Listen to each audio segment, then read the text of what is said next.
Good evening to you all today. My name is Maggie Forrest, and I'm one of the reference librarians at the Troy Library. We want to thank the Friends of the Library tonight for supporting our program.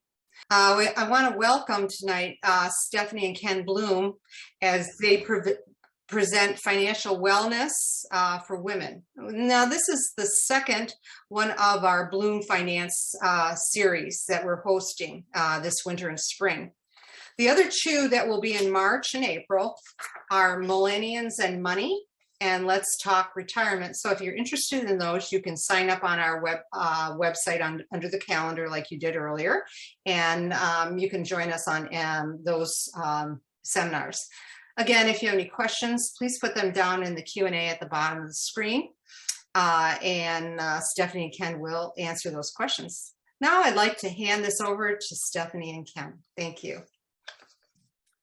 All right, wonderful. Thank you for the warm introduction. It is always a pleasure to be with the Troy Library. These are always lots of fun. And this is extra fun because I get to do this presentation with my dad, Ken Bloom. Now, although he doesn't fit the criteria of being a woman for financial wellness for women, I will say there is probably no one better to talk about women and money than my dad. He has dealt with my mom forever, right? So that's a winning trait right there. He's a proud father of 3 daughters. I am in the middle. And he is also the proud grandfather of now 2 granddaughters. And so if there's anyone who is an advocate for women, especially when it comes to our money, it would be my dad. He's got many years, I don't know, probably inching on 40 plus years, Dad, of experience. Yep. He's celebrating a big birthday this weekend. And I feel very fortunate that he can be in my corner to help answer any questions that you might have that I cannot answer or feel like he's better to answer tonight. Thank you for that, Dad. Very kind introduction, Stephanie, and I'm very much looking forward to this tonight. As I said earlier to the Troy librarians, I'm only being nice to you so I can get some babysitting hours out of this. So why don't we dive into this? So my name is Stephanie Bloom. Besides being the lucky daughter of Ken, I am the director of client engagement at Bloom Advisors, and it is an honor to work with our clients. And I've always been interested in issues dealing with women and our money. And at a very young age, my dad, given what he's done professionally for so many years, was sort of training me to be smart with my money. I remember when I was waiting tables at the Coney in West Bloomfield, my dad would say, great, this is how much money you made. Now it's time to make a Roth contribution. So I was trained very early on how to handle my finances. And I think, unfortunately, that opportunity is not available to everyone. And especially for women, it's really hard to get ahead sometimes. So that's what we're going to talk about today. We're going to talk about our reality. So what is it like for women today as investors? What makes us different? I think this is important because we are unique and special, and understanding our issues helps us be smarter and more proactive with our money. And then we'll talk about how to set yourself up for success. So before we get going, I'm going to launch a quick poll with 2 questions. Here we go. First question is, how old are you? This just lets my dad and I know who is in the room, since unfortunately we can't all be sitting together having a cup of coffee or some dessert tonight. We were a little separate and we can't see your faces. So this helps us know who we've got. And then it's helpful to also know, how involved are you currently with your finances? Are you someone who's very involved and you're here tonight to just, refine your toolkit? Are you somewhat involved, or are you not at all involved? And hey, that's why you're here tonight. I'll give it another few seconds. All right, 3, 2, 1. Here we go. So it looks like the majority of the group is over 55. And it looks like we waver between being not at all involved, being somewhat involved. And hey, congratulations, because you're taking the first step. You're making the right step. You're dedicating an hour of your time on a Tuesday evening. So thank you for being here and making your finances, educating yourself in your finances and getting off to a good start. So let's start with talking about the perception of female investors. So if you read about, women and money and how we handle our finances, a lot of times these words will come up. We're nervous, we're cautious, we're uninformed, we're not interested. I'm not good with numbers, or I'm not a math person. Financial planning is boring. And maybe you sometimes feel this way because sometimes I'm a nervous investor, but on the whole, these are only perceptions and a far departure from the reality. So the reality of it is that women want to be more involved in their finances, and they're good with their money when they get going. So some interesting stats that I'll share throughout this presentation came from Fidelity. They did a large survey of women, and the results were very interesting. So 64% of women said, I want to be more active in my financial decisions, and I want to know what's going on. 70% of women said they want to invest, and they in order to invest, they want to know more about stocks. And 65% of women said that they'd be more likely to invest or invest more money if they had the clear steps to do so. So hopefully today we'll provide you with some clear steps.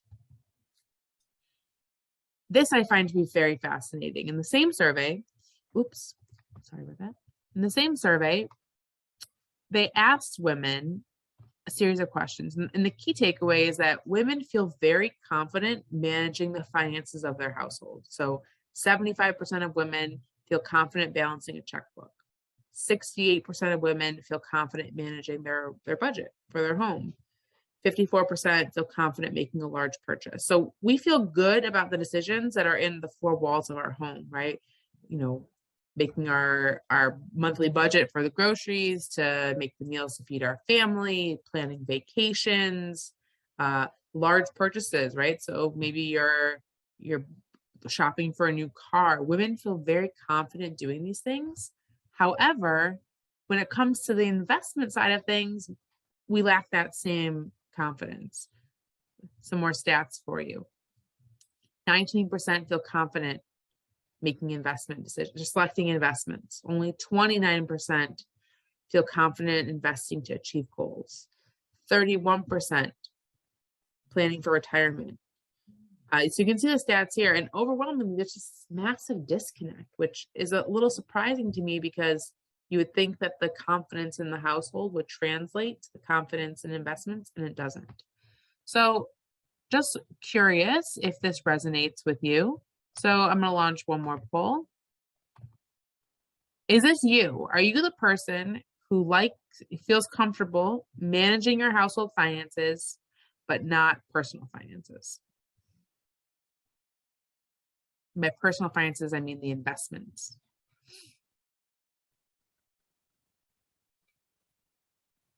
I think the investment world can be a bit daunting. There's a lot of information out there. Maybe that's why women have that disconnect. Give it a few more seconds. Interesting. So this is not this group. It looks like the majority of people here, 69%, said, no, that's not me. Maybe it's because you're here tuning in, and so that data doesn't resonate with you. But interesting if you think about other women in your life who may have that disconnect. So in reality, I love this data, when women do invest, we outperform men. So in the same Fidelity survey, they analyzed 5 million Fidelity customers over 10 years and found that on average, women outperform men by 40 basis points, so by 0.4%. Now, this is not a massive difference. This is not the difference between 5% returns and 20% returns, but over 10 years, 5 million investors, it is statistically significant, which tells you that when women get going, we are wonderful with our money. And some other research found that, women, in fact, are often branded as, being emotional and, we can't make rational decisions. We have so many feelings, right? What the research found was that women were actually not the emotional investors. Women were much more likely to stick to a plan, to seek professional advice, to research what they were doing before they did it, whereas men were more likely to sell off. If the market had a significant drop, they're more likely to go to cash or to abandon their strategy, which would hurt their returns. So some interesting information, which should actually give us confidence when we invest that when we do it, we're pretty good at it. So now let's dive in. Now that we know the landscape for women, let's talk about the challenges that we personally face when it comes to our money. So I'll start off by talking about the gender pay gap. A lot of people hear about this often in the news and the media. It's I feel like it mentioned in Congress very recently, where women are earning less than men for the same job. So women on average earn 82 cents per dollar that a man earns. This means that women take home less money to their families. This means that women are saving less money. It has lots of implications, and we'll get into it. What is a little bit more distressing is the wealth gap. So women own 32 cents per dollar that a man owns. So the wealth gap is looking at things like investments, real estate, things that actually transfer to what longer term wealth, generational wealth that people would pass on from one generation to the next. Women don't own in the same way that men do.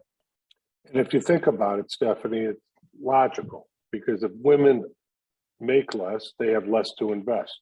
Absolutely. And women are more concentrated in the quote unskilled hourly labor part of the labor force. Yep. And so it makes sense. This chart, as distressing as it may be, does make a lot of sense. Yeah, very distressing, but you're right. When you think about women as a whole, it does make sense, unfortunately. And part of that wealth gap and pay gap is that we leave the workforce to raise our family. So on average, women spend 11 years out of the workforce raising children, 11 years. And I bet that this number actually has ticked up. This data was, before the pandemic. So at this point, I would imagine it'd be even more, because women have, left the workforce significantly since the start of the pandemic to raise and care for their children, with all the issues with childcare today. And what that means. But it's also, Steph, yep. Let me just interject something. It's not just raising children, it's taking care of their parents. Yes. Great point, Dad. The parents need help and they age as well. Yes, thank you for adding that. Absolutely. And what that means is when we spend time away from the workforce, when we come back, our skills have become stale, or they're not as relevant, or our experience isn't as sharp as someone else interviewing for the same position, which means that we get paid less. So this graph is showing you that when a woman spends less than 1 year out of the workforce, when she returns, she already comes back to an 11% salary reduction.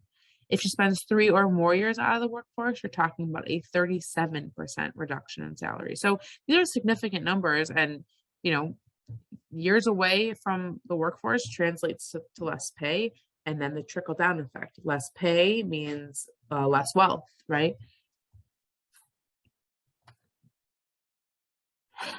And following that trickle down, this translates to our retirement savings. So on the left-hand side, you'll see the percentage of women versus men that have started saving for retirement. As you can see, there's already a 12% difference between women and men. Then for women who are participating in the workforce, women who are working, we do not participate to employer plans like 401ks, 403bs in the same rate that men do. Potentially this is because we take home less money as it is. And so it feels really impossible to also make contributions to our 401ks. But if we are able to participate in an employer plan, we contribute less than men. So here you're seeing that there's a 3% difference between those who contribute to an employer plan, how much they're contributing. So men contribute roughly 10%, women contribute 7%. So as you can see, big differences here. Another big difference, and this, I'm sure my dad's going to pop on the screen and say that this is the big one. This is the big kicker for women. You are right. You are right. There he is. You have listened to me. Just a few times. Women live longer than men. And while longevity is wonderful and something to celebrate, it requires a lot of planning.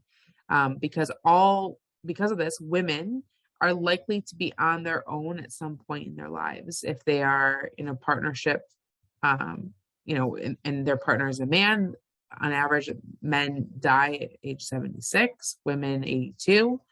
And what that means is that women live longer into the most expensive years of their lives, right?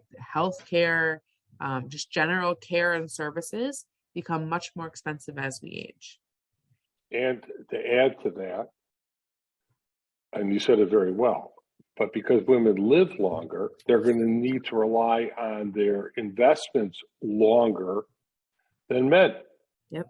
And that has profound implications when you start planning and thinking ahead and planning for retirement. If you're the average woman, you will need to rely on your 401k, IRA investments significantly longer than if you are a man. Stated a different way, if you don't plan, the likelihood that a woman will live in poverty is much greater, and the data suggested, than men, because again, they use money, they will spend more than the average man. Yep, absolutely. So this is some more data about longevity, is a 65-year-old woman today is likely to live for at least another 20 years. So this graph, I love it.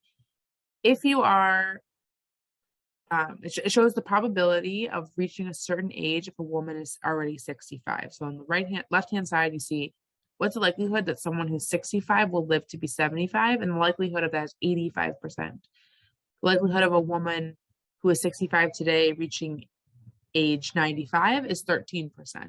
So as you can see, there is a strong likelihood that 65-year-old women are living, to be 85 years old, 90 years old.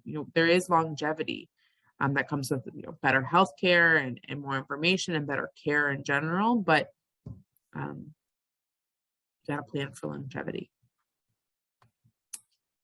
So I just wanted to take a quick note about the pandemic and the impact it's had on women. This is no surprise that women have been most affected by the pandemic. We are more likely than men to leave our jobs.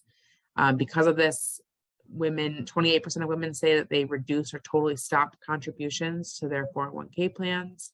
However, the good news is that more women are recognizing the importance of saving for retirement and planning for their future. So there's two sides here, I guess, but the important thing to remember is that women have been impacted by the pandemic. Maybe some of you on this webinar tonight, and recognizing that, hey, we got to do something to plan for our future. So I'll just put it all together and let's dive into the solution. So the headline: women, we earn and own less than men, which makes it hard to save and prepare for our retirement. We spend time away from the workforce, which means less pay, less savings, less wealth, and we outlive men, and we do need to save more to support ourselves. So all of this put together, what do we do about it, right? So let's start with the first thing, which is keeping cash. So if you're not already invested, there's no time like the present to get started. Cash is a guaranteed way to lose money in this world of hyperinflation, or of high inflation, excuse me. You're seeing that your money is already losing value, right? Something that, a gallon of gas used to cost, $3. I think around the corner it was $3.69 today. So you're seeing that your money isn't going as far as inflation has increased. Let me just point out something. You just showed a chart that a 65-year-old woman has over a 50% chance of living till age 85. And what happens with a lot of people is when they, quote, retire or get old, they figure that they can't afford to invest. They're worried about, quote, losing money. So they take their money and they want to put it in cash. Well, this chart shows over 20 years, that cash has become less and less, buys less and less. Yep. And so, if you're only looking for a couple of years, it's not a big deal. But when you're looking at it over a 20-year period, you see that the value has gone down by more than 30%. So what this shows you the importance of having a plan and investing, even at 65 for the long term, because if you fail to do it, you're going to have a retirement where you're going to not have the resources that you may probably need in order to have a satisfactory or retirement. Yeah.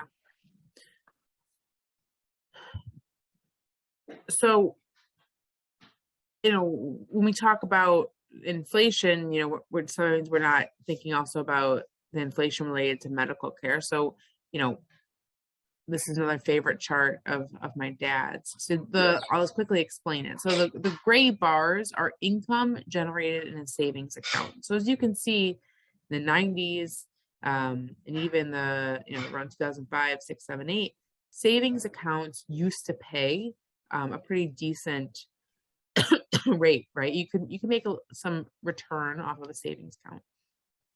The blue line shows you the income required to beat inflation. So in those years I mentioned, you could see that your savings account outperformed inflation, right? So you're at least able to keep up. And then on the far right, you can see, what's happened in the last, 10 years or so, where savings accounts do not beat inflation, and they certainly don't beat education inflation and medical care inflation. So what does that mean? In order to beat inflation in some way, you need to invest your money. And Steph, this chart doesn't even tell the whole picture, because if you look at it, other than reading about Russia and Ukraine, one of the hot topics lately has been inflation. So inflation is rampant, and what's happened is there have just been a couple stories. I just read one just the other day, and we all know that the Federal Reserve is going to raise interest rates. Well, normally that would mean that savings rates would go up, but they're projecting that even though the Federal Reserve will be raising interest rates, you will not get any appreciable greater interest on your savings account, because banks have no incentive to do so. So if inflation ticks up to 6 and 7%, you see that the shortfall is dramatic. Look what happened. Look in 2021, that whenever this was published, and it was not that long ago, $100,000 in a savings account makes $70. $70 for a whole year. And just to keep pace with inflation, you need to make $4,000. That's remarkable. Yeah. The gap has never been so large over the last 35 years. And so at least this year, and that trend will continue. So now we've moved away that, like, hey, sitting on cash is not the right answer. Let's talk about when to start investing. When is it a good time? Now, a lot of people like to say, I want to buy at the bottom, And then I want to sell the top, right? Buy low, sell high. That's what I want to do. And so they sit and they wait for the bottom to come. And unfortunately, with waiting for the bottom or waiting for the top, you don't know it was the top or the bottom until you're out of it, until it's passed. So what we like to tell people is, the right time is now, and that waiting for the right time can actually leave you behind. Compound interest is your friend. Albert Einstein famously said it was one of the wonders of the world. Compound interest, making money on your money. So here's just a quick, hypothetical example of $100,000, assuming that you earn 10% every year. The orange line on top, if you were to invest in year 0, so immediately that $100,000, you make 10% every year, you'd have $259,000. If you waited, you said, I'm waiting for the bottom, I'm waiting for the right time, that $100,000 now would only be worth $161,000. So there's a pretty significant difference in waiting. And now, listen, I don't know when the next bottom is. No one can predict these things, but missing out on opportunities by sitting on the sideline and missing out on opportunities in the long run actually hurts you. Dad, maybe you remember the exact study, but recently there was something that came out that, if you miss out on just the top 10, the best 10 days in the market, right, Dad? Which I'm talking about. I forget the specifics, but it's something, if you miss out on just the 10 best days in the market, your returns were slashed significantly, right? Yeah. So it's about time in the market, not timing the market. Correct. So right now, this is very appropriate. Obviously, in the last 3 or 4 weeks, there's been a great deal of volatility. And this causes people to be scared. Okay? Every time the market goes down significantly, it causes people to start questioning themselves, worried. They become a little like Chicken Little, the end is near, the end is near. And the reality is that there are drops. The market is down now about 10% for the year. And this happens to be, over the last 100 years, 75 years, a very common occurrence. The events that trigger it are always different, but drops in the market are very significant, are very common. If you go back to the beginning of COVID, market dropped 35% in about 5 weeks, okay, and then came roaring back. If you took a step back and tried to be a long-term view, and investing is always long-term, it's not short-term. Everyone, as Stephanie said, wants to buy low and sell high. Unfortunately, no one wants to buy low. Buying low is when things are cheap. So if you compare prices in the market today versus January 1, everything is much less expensive today. Now, could it be even cheaper 30 days from now? It certainly may. It certainly may. I have no idea where the bottom will come. I am reasonably confident that in 5, 10, 15 years, we'll be much higher than we were today. Okay? So it does require patience, it requires discipline, it requires a plan, okay? But it really requires being a very sober look at things and taking the emotion and worrying that, now this time is different and everything's, all your money is going to be lost. Again, I think Stephanie has some charts about this going forward, so.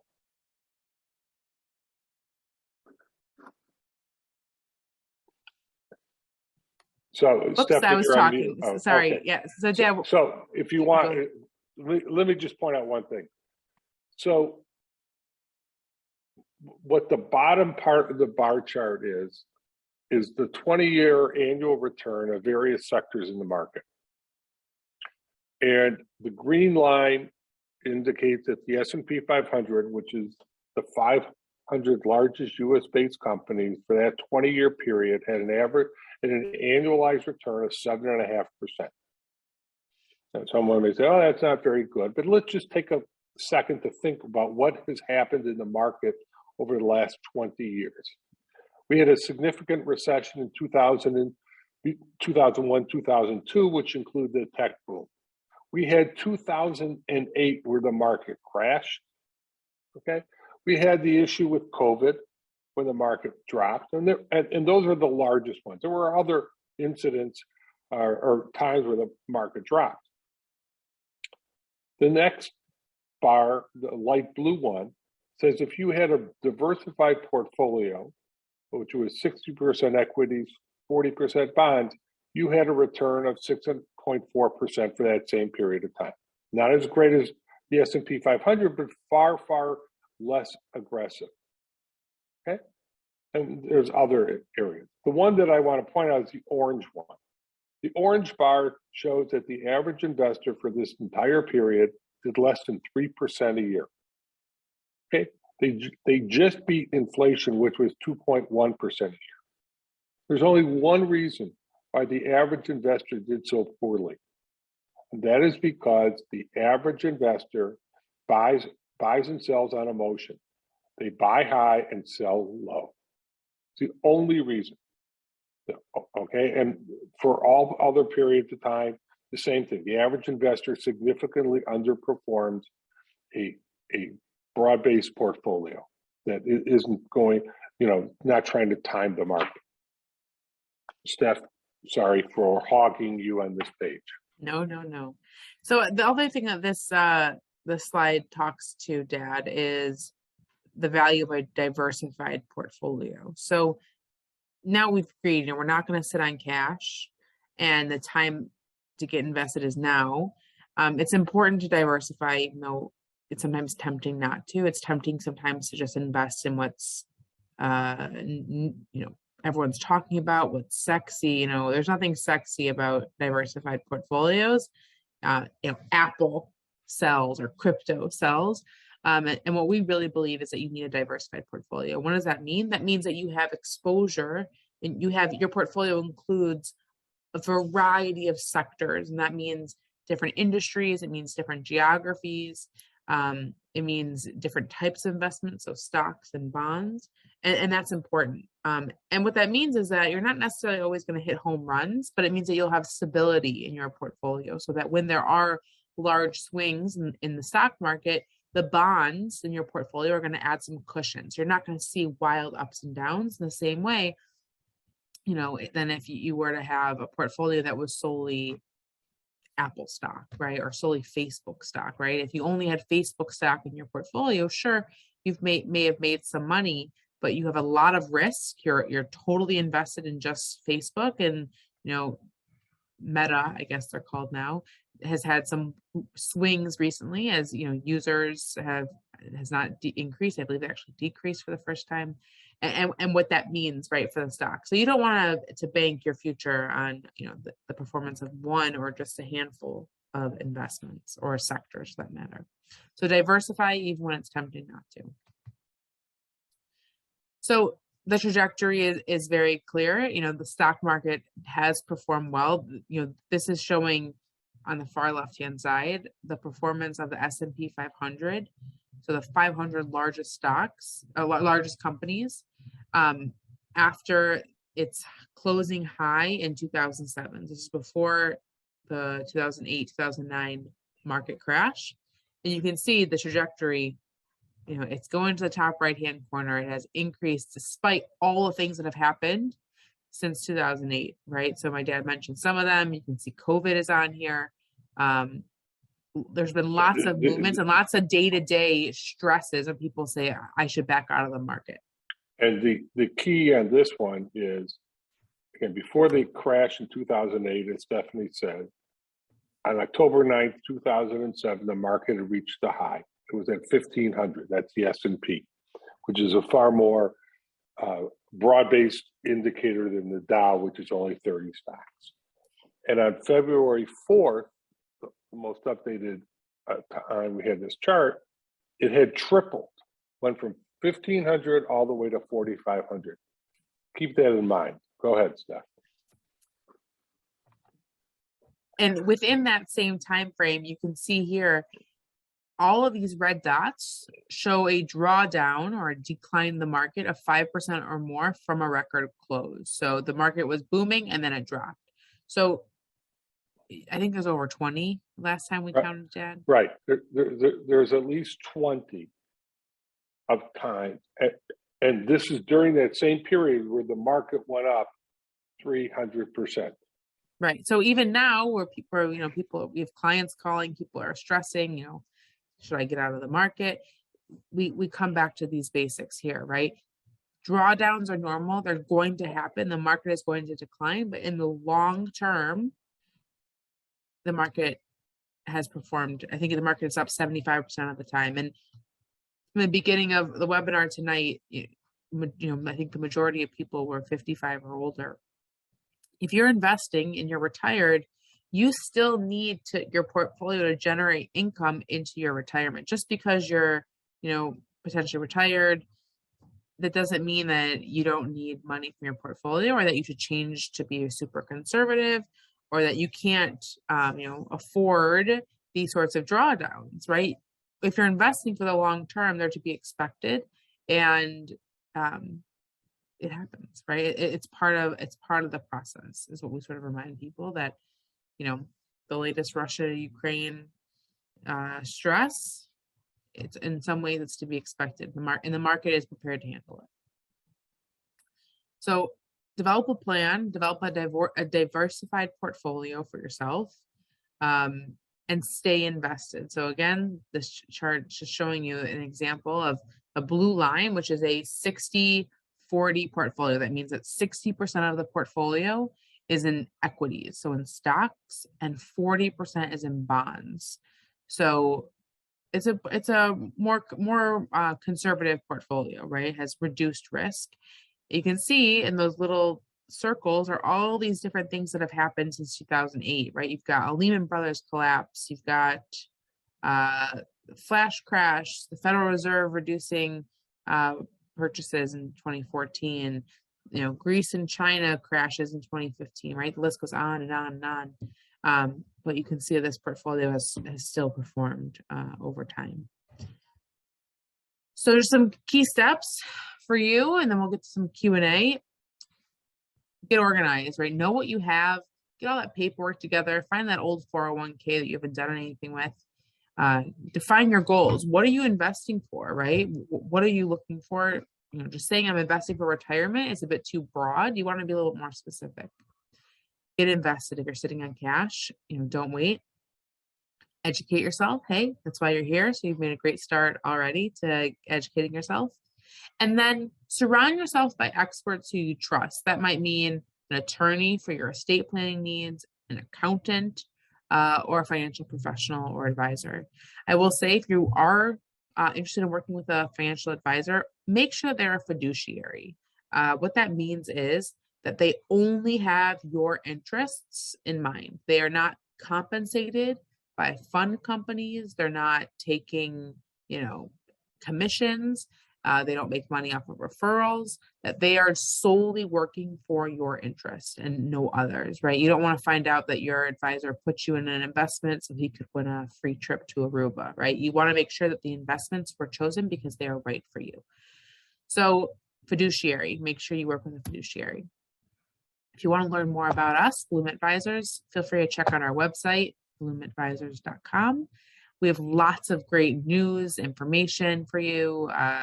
We write blogs 2-3 times a month, sometimes more. And we even have a podcast, Rick Bloom Talks Money. So why don't we go to Q&A? I will mute myself so that we can get all the questions in. Okay, right now I don't see questions, but I'm sure there are some questions. I did have a question. For the 2021 tax year, how late can you put into for a Roth IRA?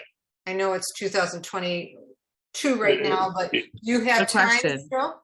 So you can contribute to a IRA, Roth or otherwise, you're eligible, to up till April 15th, if that's the date for filing your tax return. If it falls on a weekend, it could be April 16th or 17th.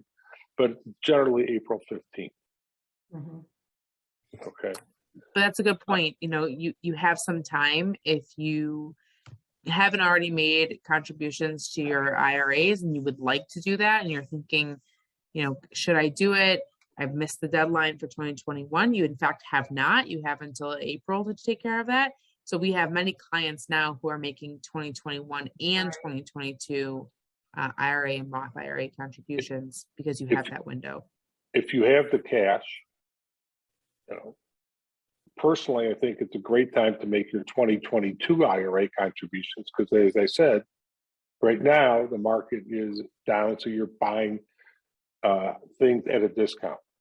Stephanie has heard me say this before, that investing is kind of funny. It's the only industry when things go on sale, people leave the store. Think about it. So usually when retailers have sales, people come in to buy because it's less expensive. When the market becomes less expensive, that's when overwhelming number of people decide they want to sell. Things are less expensive. Again, if you have a long-term outlook, it's a very good time to buy. Keep in mind, everyone has a different risk profile. Everyone has different goals. So everyone has different stress levels. So you still have to make your investments part of your overall portfolio. But that said, the fact that the market's down is a good buying opportunity if you have a long-term horizon. How much can you put in for the 2021 year? And do you have to make so much money, or how does that work with the Roth? So in order to contribute to a Roth IRA, you need earned income, salary, wages. If you are married, only one spouse needs to have the earned income. So those who are 50 and older, they can contribute $7,000 per person per year. So that means if one spouse has $14,000 or combined at least $14,000 of earned income, and you meet the otherwise eligibility to contribute to an IRA, you can each contribute $7,000. Okay, we do have one question. Let's see. I've been receiving Social Security for 1 year and have no federal withholding from it. Now I have to pay the taxes. What percentage should I withhold from Social Security so I break even next year? Well, you really should probably talk to your accountant because part of Social Security is taxable. Worst case, 85% of Social Security is taxable. Okay? So depending upon your income, only 50% could be taxable. And if you're collecting Social Security, I don't know if you are taking money out from IRAs or 401k, or if you are receiving a pension, but whatever. So if as a default, if you withhold 20%, you would be probably close. But if you want more specificity in that, I would talk to your accountant. Okay. Yeah, because with Social Security, isn't there, they have a different, if you wanted them to take taxes out, it starts, and then I think it goes up to 22% depending on. Well, there's different tax brackets. You got a 12%, then a 22%, or I'm sorry, 24%, and then goes 26%. So it just depends. But the best idea is to talk to your accountant, or if you use a program like TurboTax, you can figure out something on that by using one of their tools. Okay. In the chat, Stephanie has put in, someone asked what the website for Bloom Advisors are. So she put that in the chat, bloomadvisors.com for people that are interested. And the podcast is Rick Bloom Talks Money. And it's on streaming platforms. Okay. Let's see what we got here. Does anybody else have any questions for our panel? If not, I would just to wrap up. I just think it's important for women to get involved in their finances, regardless. So even if you're maybe not the person making the decisions, or you work with an advisor, you feel very comfortable with your plan. And you feel like everything is buttoned up and you're, on a great path forward, I still think it's incredibly important to get involved in your finances. I can't tell you the number of clients that we have this conversation. We encourage the women to get involved, and for whatever reason they choose not to, and then their spouse passes or their situation changes. They go through a divorce, and all of a sudden they're hit with the overwhelming task of taking responsibility for their finances, and it's a lot. And there's oftentimes some tracking things down, figuring out how to log in, learning everything. I would just encourage everyone to get involved before you're forced to, right? Take the time, baby steps to get involved. In fact, it's something I even encourage my mom to do. So it's important. It's extremely important, and I think you are underestimating how important it really is, because oftentimes what happens is we get a phone call telling us that a spouse has died. I may have set up a trust for someone and whatever, and the surviving spouse, which is more often in these cases would be a wife, doesn't really know where the money is, doesn't know various decisions to be made, doesn't know things about minimum distributions or how much they need to maintain their lifestyle or whatever. They're dealing with the trauma from losing their life partner. And then you add all this on, it becomes very overwhelming. And then a lot of times they may not even know where all the assets are. So, it's really important to find out and get all that information centralized, so you'll have a huge leg up in the event something like that happens. All right. If there are no more questions, I want to thank Stephanie and Ken for talking to us about investments. And I want to thank everyone for spending their evening with us. And it's always a privilege for me, a real one, to spend my evening with Stephanie. Oh, Dad. Thank you, everyone. It's been a pleasure. Thank you. Have a great rest of the week and stay safe. Thank you very much.